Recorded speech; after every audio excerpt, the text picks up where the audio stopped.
ces choses. Maintenant, j'aimerais prendre la portion prophétique du fait étranger dans la pensée de la dimension prophétique. Quelle est la signification de cette portion de l'écriture? Parce que dans la Bible, il y a plusieurs parlers.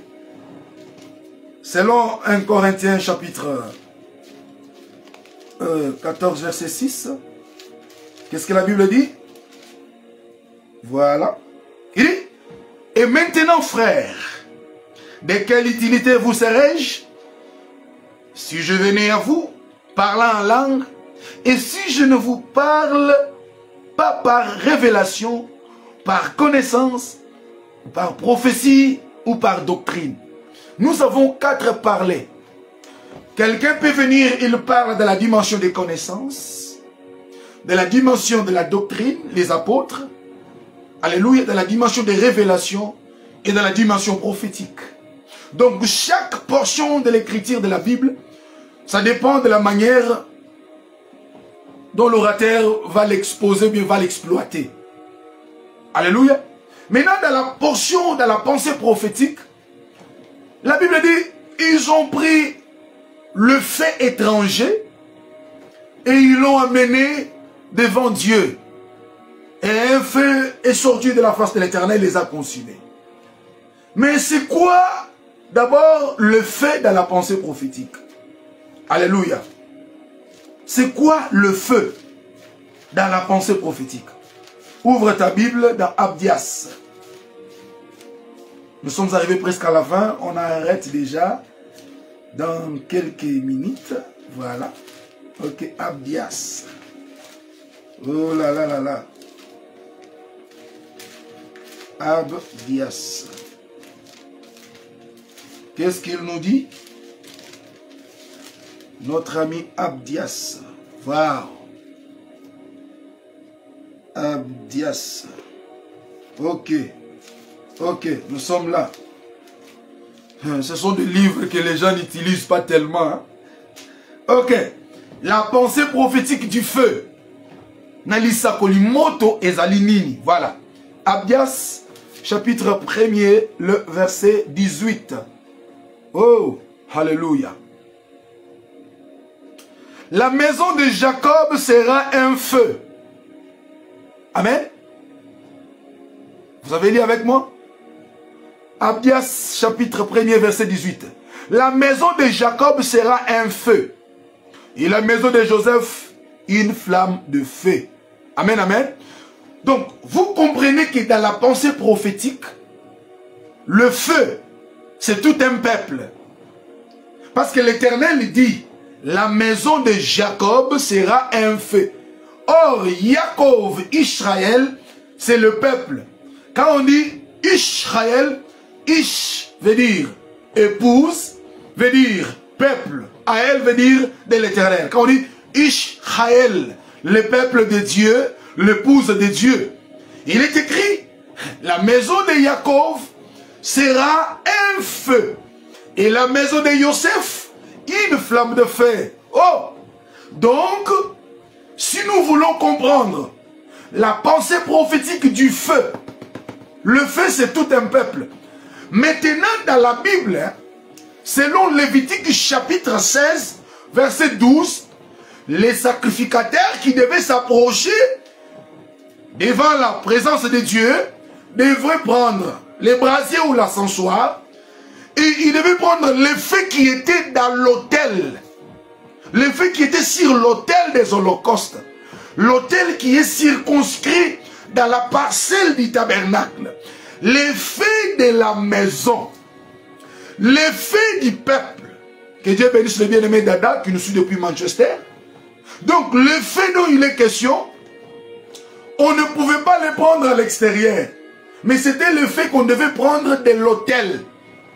Or le peuple de l'autel, c'est le peuple d'Israël.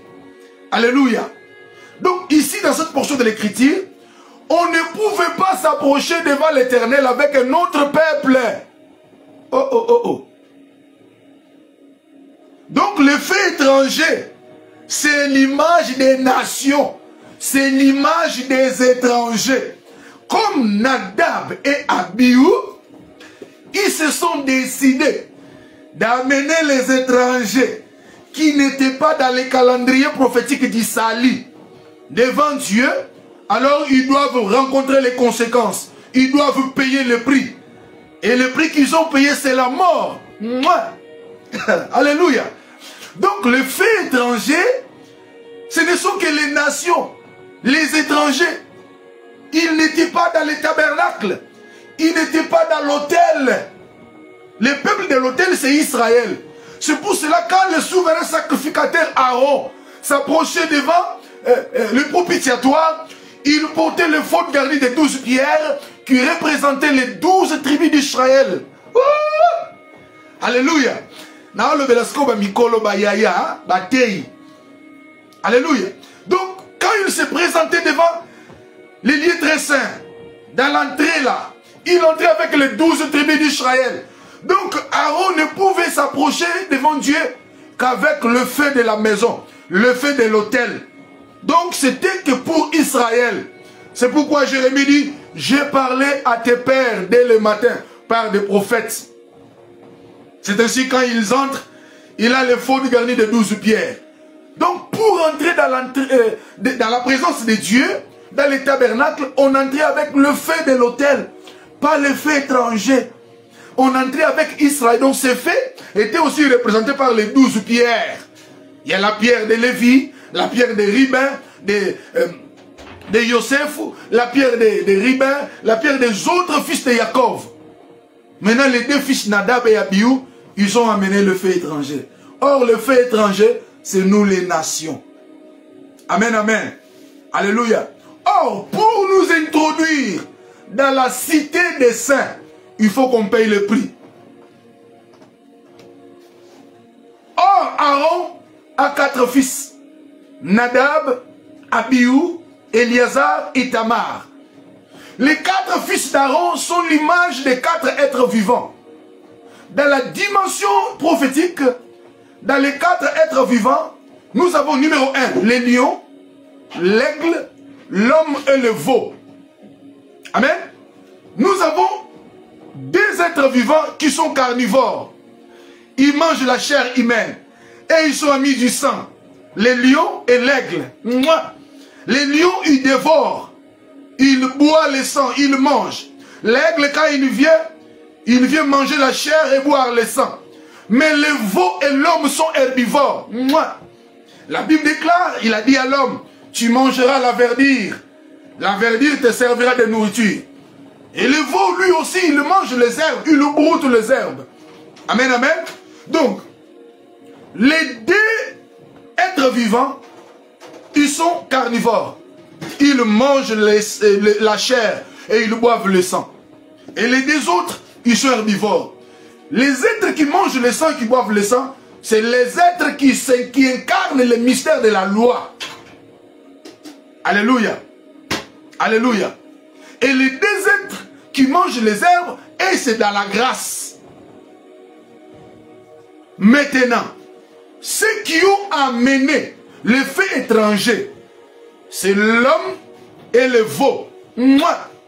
Nadab et Abihu incarnent le mystère de l'homme et du veau. Quand ils ont amené le fait étranger, on les a tués. Amen, amen. Christ a porté toutes ces 4 couleurs. Il est le lion. C'est pourquoi la Bible déclare tout autour du trône, sur le trône, les 4 êtres vivants sur le trône, et tout autour du trône, les 4 êtres vivants. Mais où était le Christ? Oui, parce que lui-même, il est le lion, il est le veau, il est l'homme et il est l'aigle. Amen, amen. Maintenant, ces 4 fils d'Aaron, 2 sont l'homme et le veau. Et les 2 autres sont l'aigle et le lion. Et ils boivent le sang. Ces 2 autres, ils mangent les herbes. Alors quand ils amènent le fait étranger, ils doivent mourir. C'est l'image de Christ qui doit mourir parce qu'il nous a sauvés. Christ, dans la dimension du lion et de l'aigle, on ne peut pas le sacrifier.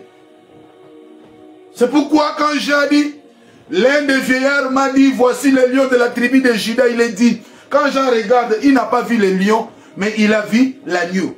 Mais l'un des vieillards lui a dit que voici les lions. Mais pourquoi Jean ne voit pas les lions, il voit l'agneau? Parce que le lion ne peut pas être sacrifié. Il faut qu'il soit un agneau. Le veau, ngombe. Maintenant, quand Christ nous a introduits dans le mystère du salut, il paye maintenant le prix de sa vie. C'est pourquoi, quand Judas l'a livré, Judas devrais-je dire, on lui a donné 30 cycles d'argent. La Bible déclare dans Matthieu, il est allé jeter cet argent aux pieds des sacrificateurs. Qu'est-ce que les sacrificateurs ont dit? Ils ont dit, achetons une portion sépulcrale pour l'enterrement des nations. Parce qu'à cette époque-là, les nations n'avaient pas l'accès d'être enterrées en Israël. Mais le prix du sang leur a permis d'acheter une portion de sang pour permettre aux nations d'être enterrées aussi. C'est pourquoi la Bible nous dit qu'autrefois, nous les gens du dehors, maintenant nous sommes les gens de la maison. Parce que les deux fils d'Aaron sont morts.